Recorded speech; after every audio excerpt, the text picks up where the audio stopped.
Baik, Assalamualaikum warahmatullahi wabarakatuh. Selamat pagi, siang, malam, Pak Sugeng dan teman-teman. Perkenalkan nama saya Agus Muhammad Baik Raffi dari program studi Magister Departemen Teknik Geologi Fakultas Teknik Universitas Gadjah Mada. Pada kesempatan kali ini, saya akan membahas mengenai tahapan studi analisis petrofisika pada eksplorasi migas. Ada beberapa outline yang akan saya bahas, yaitu pertama pendahuluan, kedua kinerja log sumur, yang ketiga itu adalah analisis petrofisika. Nah, pendahuluan. Jadi, analisis petrofisika ini merupakan bagian dari tahapan eksplorasi lapangan migas yang diawali oleh GND, yaitu geologi dan geofisika, kemudian dilanjuti oleh GGR, yaitu geologi, geofisik, dan reservoir yang menghasilkan suatu model spasies, model petrofisika, dan juga struktur yang mencakup suatu model statik. Nah, jadi petrofisik ini merupakan integrasi antara rock properties, core to log, kemudian fluid to lithology, image analysis, integration, kemudian juga seismic to log, dan juga net feed dan quality control. Nah, jadi, analisis petrofisika ini juga merupakan upaya untuk mengetahui karakterisasi reservoir. Analisis tersebut dilakukan untuk memahami serta mengetahui reservoir yang akan menjadi target eksplorasi berdasarkan aspek petrofisika. Nah, beberapa data pemboropan yang akan harus diketahui, yaitu data secara langsung, di mana data secara langsung ini dapat diperoleh secara pemboran. Yang pertama berupa rate of penetration atau laju pemboran. Yang kedua itu adalah cuttings, ada produk metodologi yang ditembus bor, kemudian pembacaan gas, dan juga core bila dilakukan coring. Nah, untuk data tidak langsung yang didapatkan dari setelah dilakukan pemboran, maka dapat berupa data logging. Dan kemudian juga adanya hasil tes sumur seperti perforasi, drill stem test, dan juga RFT gitu. Nah, untuk perbandingan antara petrophysical rock model juga petrographers rock model pada matrix dan porosity-nya dapat beberapa parameter yang harus dirincikan. Nah, jadi untuk parameter dasar reservoir yang dibutuhkan untuk evaluasi formasi ini itu pertama adalah porositasnya, kemudian juga saturasi air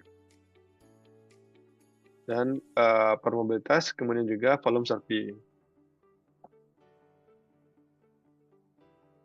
Nah, peran petrofisis atau analisis log sumur. Jadi, geologis itu akan melakukan analisis petrofisika dalam tahap eksplorasi hingga pemodelan statis, yaitu untuk mengetahui volume hidrokarbon awal. Nah, petrofisis ini akan digunakan untuk teknik perminyakan dalam pembuatan pemodelan produksi. Nah, jadi peran petrofisis ini atau analis log sumur pada satu lapangan sangat diperlukan hampir di semua tahapan dengan proporsi yang berbeda pada tahap awal, yaitu antara geofisik dan geologi, maupun interaksi antara geologi dan juga petroleum engineer. Nah, jadi pengertian log sumur. Jadi, menurut Sierra tahun 1984, ia mengatakan bahwa perekaman terhadap karakteristik formasi batuan di sepanjang kedalaman yang dilalui oleh alat pengukur pada lubang sumur. Kemudian menurut Ryder tahun 2000, dia mengatakan bahwa pengukuran secara kontinu untuk mendapatkan parameter geofisika di sepanjang lubang sumur. Dan menurut Mondol 2015, lubang sumur itu merupakan suatu perekaman sifat fisik, akustik, dan kelistrikan batuan yang ditembus oleh sumur. Jadi, mengapa diperlukannya log sumur? Jadi, terdapat data cutting juga keluar yang dimana data tersebut terdapatnya kekurangannya masing-masing, sehingga diperlukannya log sumur. Nah, cuttings itu merupakan data yang pertama kali didapatkan dari batuan yang ditembus oleh sumur, sehingga dia cukup mewakili, namun dapat terjadinya misdep akibat dari lag time, dan dia dapat mempresentasi litologi dalam kisaran kedalaman tertentu. Untuk core, ia merupakan data valid, namun hanya mewakili interval terbatas, akibatnya mahal proses coring. Sehingga log sumber ini diperlukan karena dapat menjadi jembatan antara data cuttings dan juga core, yang dimana data cuttings ini yang menyeluruh secara kasar dan juga core ini memiliki interval pendek namun detail. Nah, jadi selanjutnya itu data log sumber ini dapat menghitung volume hidrokarbon, sehingga dia diperlukan 3 parameter yang bisa didapatkan dari analisis log sumber. Yang pertama itu adalah Fish-Shale, yang melalui nilai net rock volume, di mana ini Fish-Shale ini akan menentukan ketebalan dari clean formation. Yang kedua itu adalah porositas, di mana net pore volume yaitu volumetrik yang net akan dikalikan oleh nilai porositas untuk mendapatkan pore volume, sehingga dapat mengetahui hanya fluida berupa air, gas, atau minyak. Dan kemudian saturasi fluida, di mana saturasi fluida ini akan mendapatkan volume migas. Maka dikalikan saturasi hidrokarbon, yaitu 1 minus SW. Nah, hal ini akan dapat diketahui melalui berbagai kondisi reservoir, sehingga mendapatkan nilai STOIP atau stock tank oil initially in place atau gas initially in place. Kemudian kinerja log sumber. Jadi pertama-tama data pada analisis sumber ini dapat terdiri dari 2, yaitu data continue dan data tidak continue. Pada data continue itu terdapat quad atau triple combo untuk melakukan analisis kualitatif, kemudian NMR atau nuclear magnetic resonance, imaging log, kemudian spectral gamma ray log, dan juga multi element tools. Nah, untuk data tidak continue berupa well test dan juga sampling, maupun data core atau berupa conventional core analysis atau routine core analysis dan juga special core analysis. Hal ini berguna untuk melakukan verifikasi terhadap perhitungan yang dilakukan dalam analisis log. Nah, kemudian tipe pengukuran log sumber. Beberapa log yang harus diperhatikan dalam analisis petrofisik, yaitu ada SP atau spontaneous potential, gamma ray log, atau NGT yang merekam fenomena fisik yang terjadi secara alami pada batuan in situ. Kemudian pada porosity log, terdiri dari sonic log, density log, dan juga neutron log. Dan terakhir itu berupa resistivity logs yang dapat dibagi menjadi conventional electrical log, juga adanya induction log. Nah, kemudian log gamma ray. Jadi log gamma ray ini cara kerjanya berupa merekam unsur yang ada di dalam batuan, yaitu uranium, thorium, dan potasium. Nah, alat akan membaca shell dengan nilai JR yang tinggi akibat memiliki kandungan unsur radioaktif yang lebih tinggi, terutama potasium. Nah, di sini terlihat adanya perbedaan antara maximum deflection pada shell dan juga minimum deflection pada reservoir. Nah, kemudian log gamma ray ini digunakan untuk dalam perhitungan volume shell. Kemudian variasi dari karakter log gamma ray itu diinterpretasikan sebagai respon dari variasi atau perubahan ukuran butir. Nah, hal ini menjadikan log gamma ray mempunyai peran yang sangat penting dalam analisis sekuens stratigrafi. Kemudian log spontaneous potential atau log SP. Mana log SP ini mengukur beda potensial antara elektroda bergerak di lubang sumur dan elektroda tetap di permukaan. Nah, jadi beda potensial ini dihasilkan karena adanya pertukaran fluida yang memiliki perbedaan salinitas fluida pemboran dan air formasi.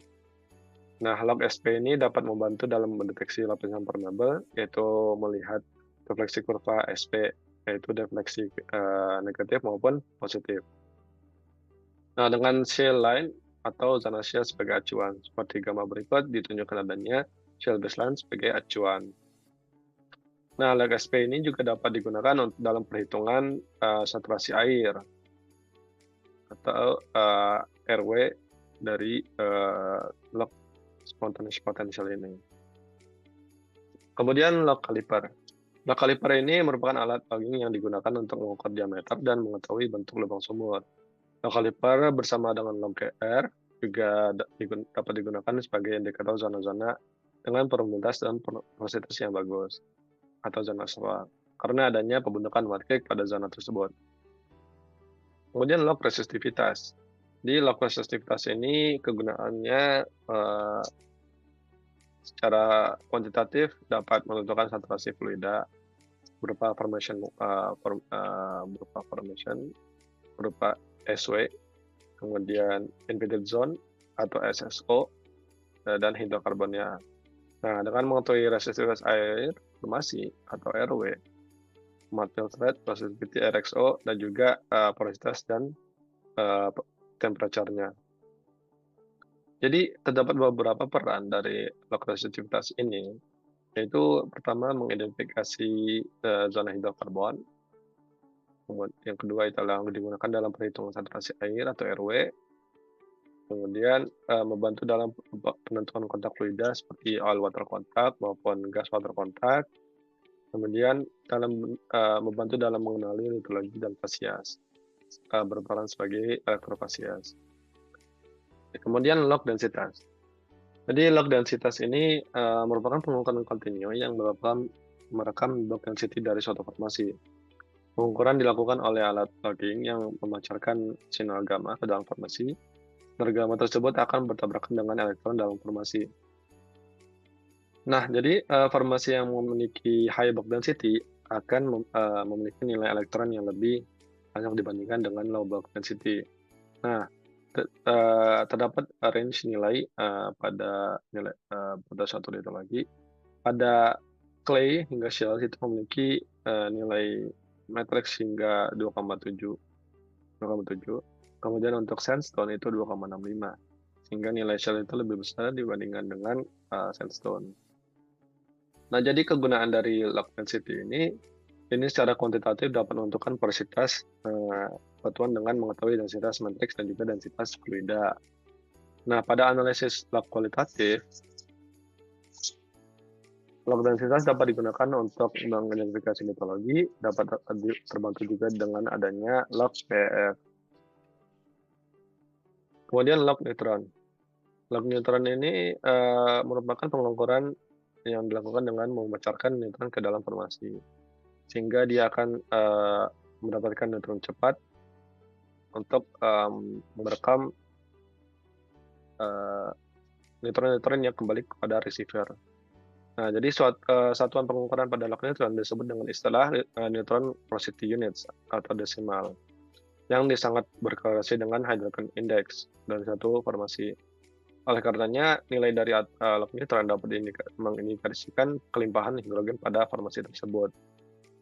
Hal ini kegunaan neutron ini juga dapat menentukan porosity-nya dalam satuan persen.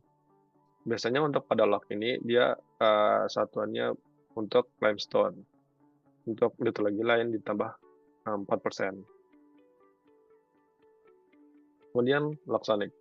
Log sonic mengukur kapasitas formasi dalam mentransfer gelombang akustik. Jadi log sonic merekam kecepatan gelombang tersebut yang dinyalakan dalam interval transit time atau delta T. Nah, semakin kompak batuan seperti batu pasir, maka semakin cepat gelombang merambat. Sedangkan pada ukuran batuan yang lebih halus seperti shale, yang membutuhkan waktu tempuh yang lebih lama. Jadi dia dapat digunakan untuk bersama log densitas dan neutron untuk penentuan porositas.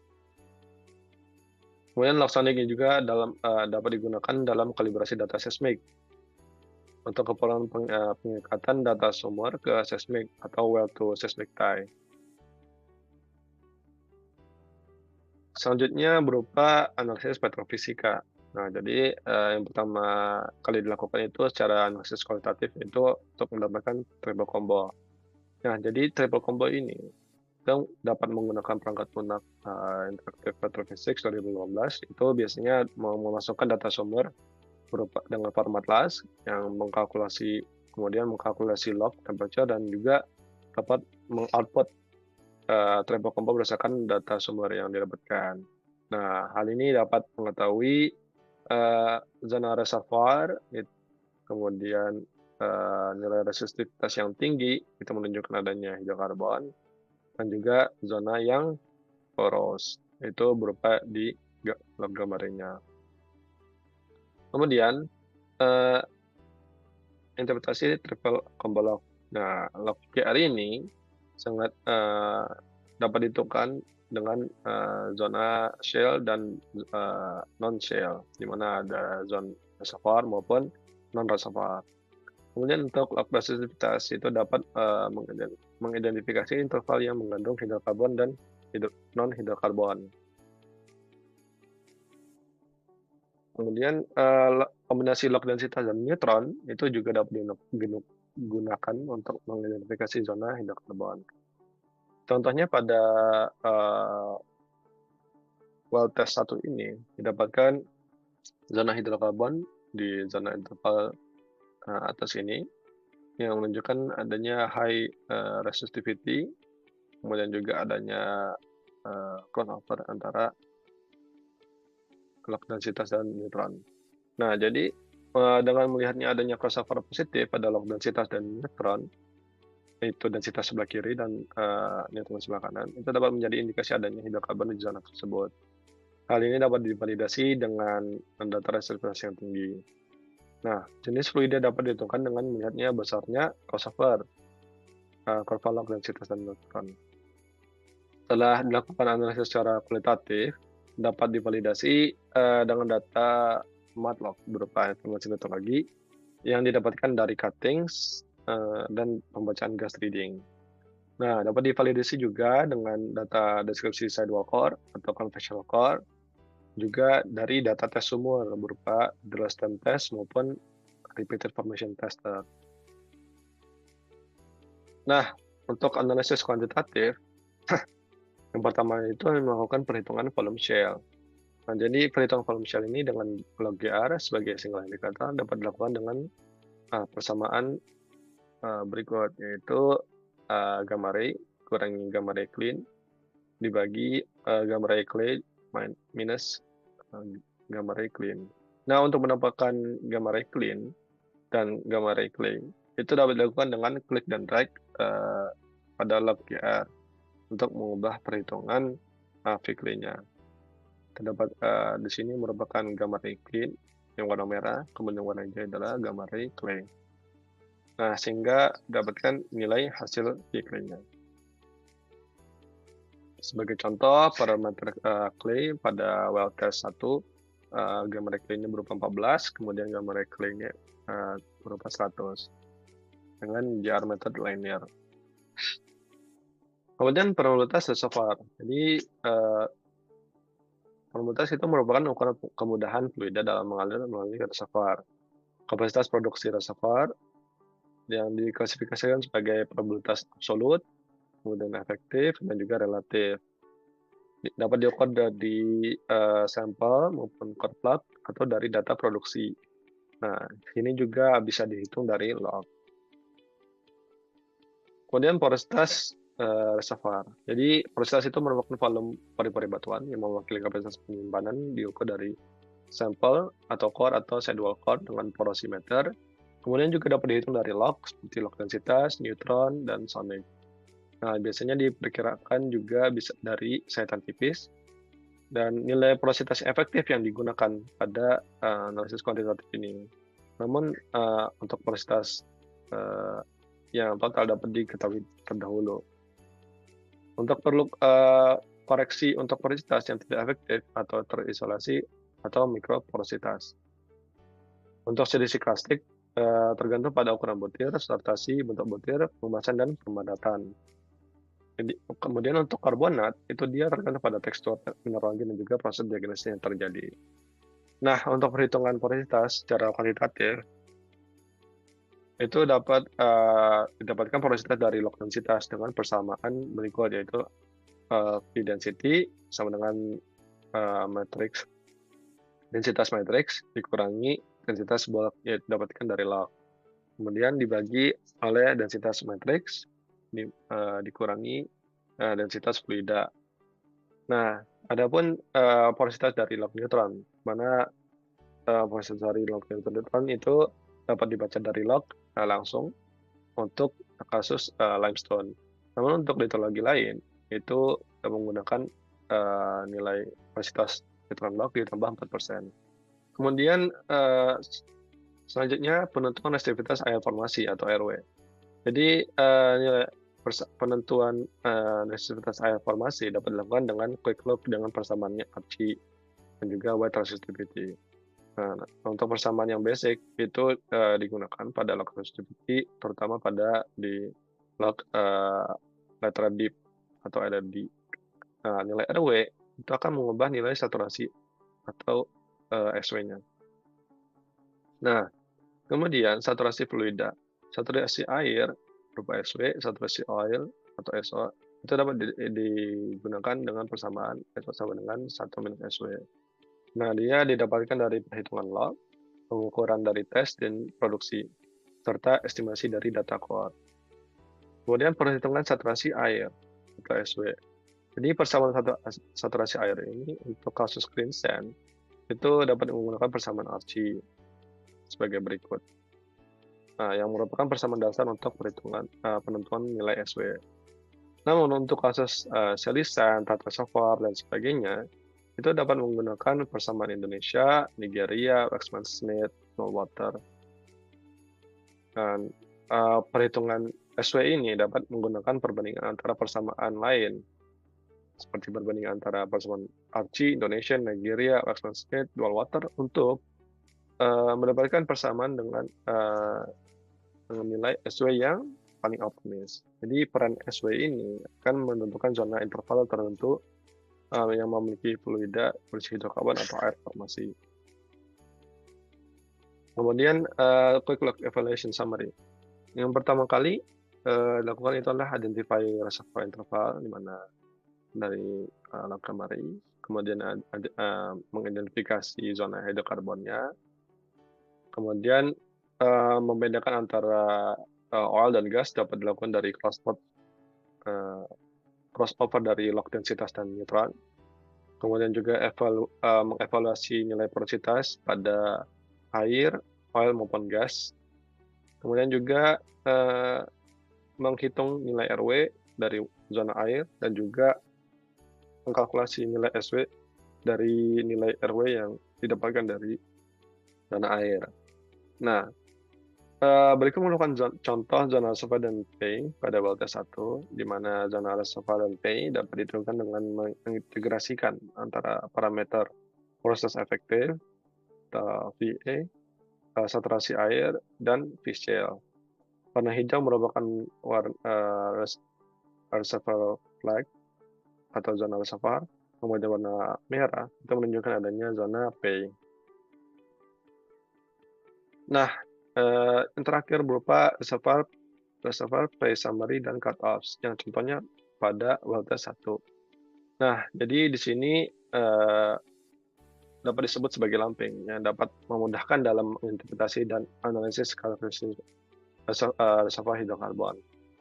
Nah, data ini dapat menopang dalam pengambilan keputusan yang lebih baik dan juga optimasi produksi hidrokarbon, di mana hal ini dapat membantu dalam menentukan volume hidrokarbon pada pay summary, adanya perbandingan antara nilai net dan gross, hingga volume hidrokarbonnya dapat diketahui. Hal ini dapat juga ditentukan dengan nilai cutoff yang sudah ditentukan, seperti porositas yaitu lebih besar daripada 0 atau sama dengan 0,1, kemudian nilai SW itu kurang dari 0,5, dan juga nilai Fickle-nya berupa kurang dari 0,5. Berikut daftar buku pustaka yang saya gunakan. Baik, terima kasih atas perhatiannya. Mohon maaf apabila saya ada salah. Saya tutup. Assalamualaikum warahmatullahi wabarakatuh.